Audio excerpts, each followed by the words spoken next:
Plus जी बोले, दानवेश्वर प्रहलाद के तीर्थ यात्रा के लिए चले जाने पर विरोचन का पुत्र बलि कुरुक्षेत्र में यज्ञ करने के लिए गया। उस महान धर्म युक्त तीर्थ में ब्राह्मण श्रेष्ठ शुक्राचार्य ने द्विजों में अत्यंत श्रेष्ठ भार्गवों को आमंत्रित किया। भृगुवंशीय ब्राह्मणों का आमंत्रित किया जाना सुनकर अत्रि, गौतम, कौशिक और अग्नि गोत्रीय, अंग्रा गोत्रीय ब्राह्मणों ने कुरुजांगल का त्याग कर दिया। वे उत्तर दिशा में शतद्रो नदी के तट पर गए। शतद्रो के जल में स्नान करने के बाद वे वहां से विवासा नदी के निकट चले गए। वहां भी उन मन के अनुकूल न होने के कारण वे सब के स्नान करने के पश्चात पितरों एवं देवों का पूजन कर सूर्य की किरणों से अत्यंत उत्पन्न किरणा नदी के समीप के देव ऋषि उसमें स्नान और अर्चन करने के बाद सभी महर्षि पवित्र जल वाली ऐरावती नदी के निकट गए तथा उसमें स्नान करके ईश्वरी नदी के तट पर चले गए। देविका और पयोष्णी में स्नान करके आत्रेय आदि तपस्वियों ने शिवा नाम की नदी में स्नान करने के लिए प्रवेश किया। जल में गोता लगाने पर उन लोगों ने जल के भीतर महान आश्चर्य उत्पन्न करने वाली अपनी अपनी परछाई देखी। महर्षियों ने डुबकी लगाने के बाद जब सिर ऊपर किया तब पुनः वैसा ही देखा। इससे वे आश्चर्य में भर गए। इसके बाद स्नान करके सभी ऋषि बाहर निकले। उसके पश्चात वे सभी लोग ये क्या है इस विषय में आश्चर्यपूर्वक आपस में बातचीत एवं विचार विमर्श करते हुए वहां से चले गए। इसके बाद उन लोगों ने दूर से ही अति विस्तृत शंकर जी के कंठ की भांति श्याम वर्ण वाले और पक्षियों की ध्वनि से भरा एक वृक्षों का समूह देखा। वह वन अत्यंत ऊंचा होने के कारण आकाश को घेरे हुए था तथा उसके नीचे की भूमि बिखरे हुए फूलों से ढकी हुई थी। वह वन तारागणों से जगमगाते हुए आकाश के समान खिले हुए पचरंगे वृक्षों से बहुत सुंदर लग रहा था। कमल वन के समान कमलों से व्याप्त, पुंडरीकों से विभूषित एवं कोकनदों से भरे उस वन को देखकर वे अत्यंत प्रसन्न एवं गदगद हो गए। वे लोग संतुष्ट चित्त से उसमें इस प्रकार प्रविष्ट हुए जिस प्रकार हंस महासरोवर में प्रवेश करते हैं। उन लोगों ने उसके बीच में लोकपालों के 4 वर्गों धर्म, अर्थ, काम एवं मोक्ष का लोक पूजित पवित्र आश्रम देखा। पूर्व दिशा की ओर मुख वाला प्लाश वृक्ष से घिरा हुआ धर्माश्रम, पश्चिम मुख इक्षुवन से घिरा हुआ अर्थाश्रम, दक्षिण की ओर कदली और अशोक के वन से घिरा हुआ कामाश्रम तथा उत्तर की ओर शुद्ध स्फटिक के समान तेजस्वी मोक्ष आश्रम स्थित था। सतयुग के अंत में मोक्ष अपने आश्रम में निवास करने लगता है। त्रेता में काम आश्रमवासी हो जाता है। द्वापर के अंत में अर्थ आश्रमी बन जाता है और कली के आदि में धर्म आश्रम में रहना प्रारंभ करता है। अव्यय, आत्रेय आदि मुनियों ने उन आश्रमों को देखकर अखंड जल से परिपूर्ण उस स्थान में सुख से रहने का निश्चय किया। धर्म आदि के द्वारा भगवान विष्णु अखंड नाम से विख्यात हैं। जगन्नाथ 4 मूर्तियों वाले हैं, ये पहले से ही निश्चित है। नारद जी बहुश्रुत योगात्मा ऋषि लोग सेवा, तप और ब्रह्मचर्य के द्वारा उनकी पूजा करते हैं। असुरों से त्रस्त होकर वे मुनिगण सम्मिलित रूप से उस अखंड पर्वत का भली भांति आश्रयन कर रहने लगे। केवल पत्थर से कुटे हुए अन्न को खाने वाले वनस्पति, वानप्रस्थी साधु तथा सूर्य की किरणों का पान करने वाले अन्य ब्राह्मण आदि कालिंदी के जल में स्नान करके दक्षिण दिशा की ओर चले गए। वे विष्णु भगवान जी की कृपा से महान असुरों के कारण प्रवेश पाने में कठिन अवंती नगरी में पहुंचे और उनके निकट रहने लगे।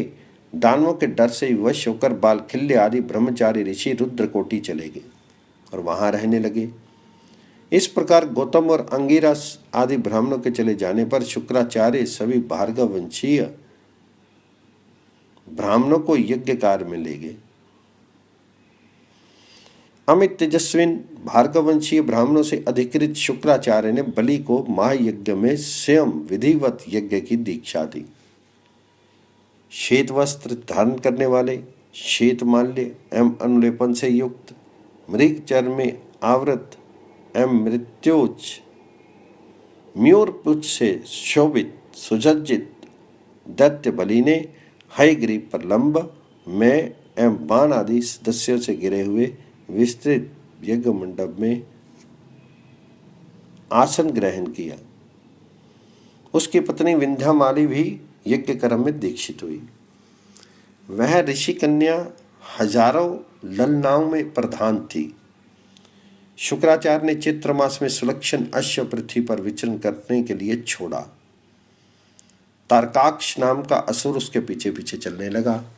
इस प्रकार उस अश्व के छोड़े जाने पर यज्ञ कर्म के चलते हुए अग्नि में हवन करते 3 मास व्यतीत हो जाने पर तथा दैत्यों के पूजित होने और सूर्य के मिथुन राशि में संक्रमण करने पर देव माता अदिति ने वामन के आकार वाले माधव को जन्म दिया।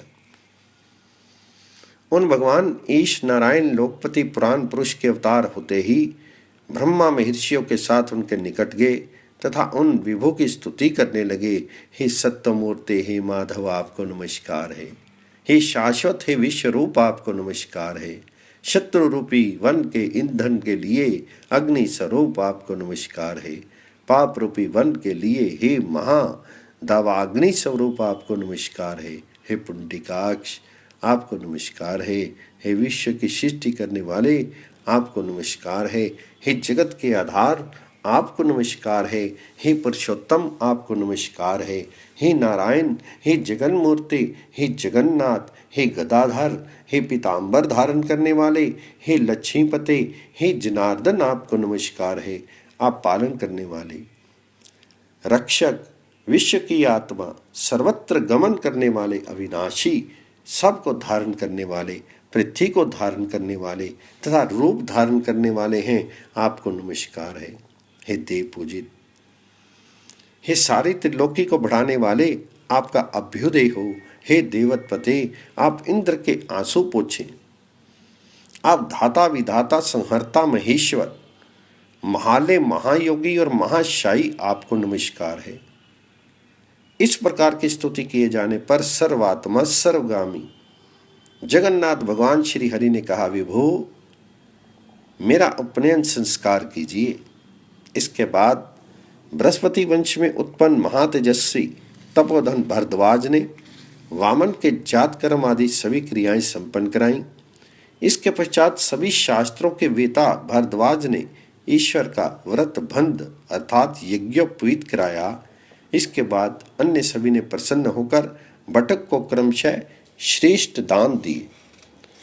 पुला ने यज्ञोपवीत, प्लस ने 2 शुक्ल वस्त्र, अगस्त ने मृग चर्म, भरद्वाज ने मेखला दी।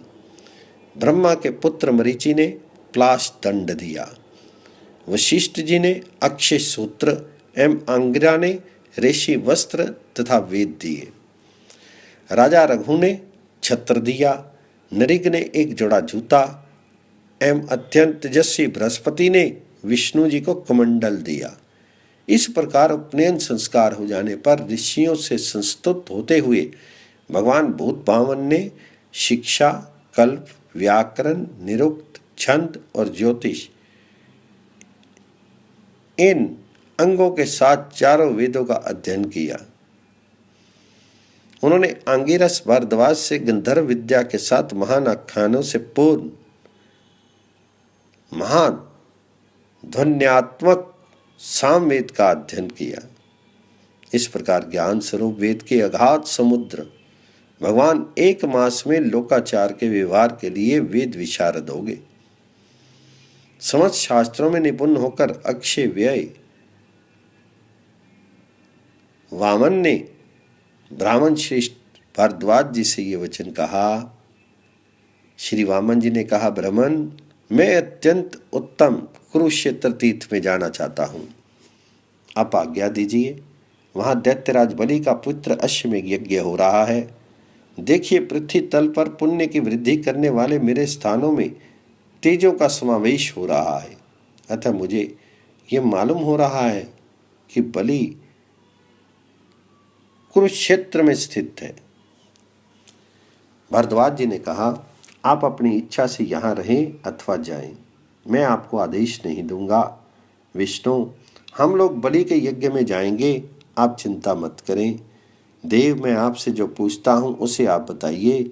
विभो, पुरुषोत्तम, मैं यथार्थ रूप से ये जानना चाहता हूँ कि आप किन किन स्थानों में रहते हैं।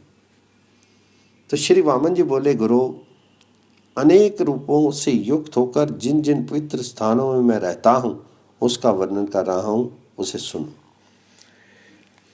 भारद्वाज जी, मेरे अनुरूप मेरे अवतारों से पृथ्वी, आकाश, पाताल, समुद्र, स्वर्ग, सभी दिशाएं, पर्वत तथा मेघ व्याप्त हैं। दिव्य, पार्थिव, जलचर, काशचर, स्थावर, जंगम, इंद्र, सूर्य, चंद्र, यम, वसु, वरुण, सभी अग्नियां, समस्त प्राणियों के पालक ब्रह्मा से लेकर स्थावर, पशु, पक्षी सहित सभी मूर्त और अमूर्त पदार्थ, भांति भांति के गुणों से संपन्न ये सभी पदार्थ पृथ्वी की मूर्ति के लिए मुझसे ही उत्पन्न हुए हैं। पृथ्वी पर स्थित ये सभी मुख्य पदार्थ देवों, सिद्धों एवं दानवों के पूजनीय हैं। देवश्रेष्ठ, इनके कीर्तन एवं दर्शन मात्र से पाप शीघ्र नष्ट हो जाते हैं।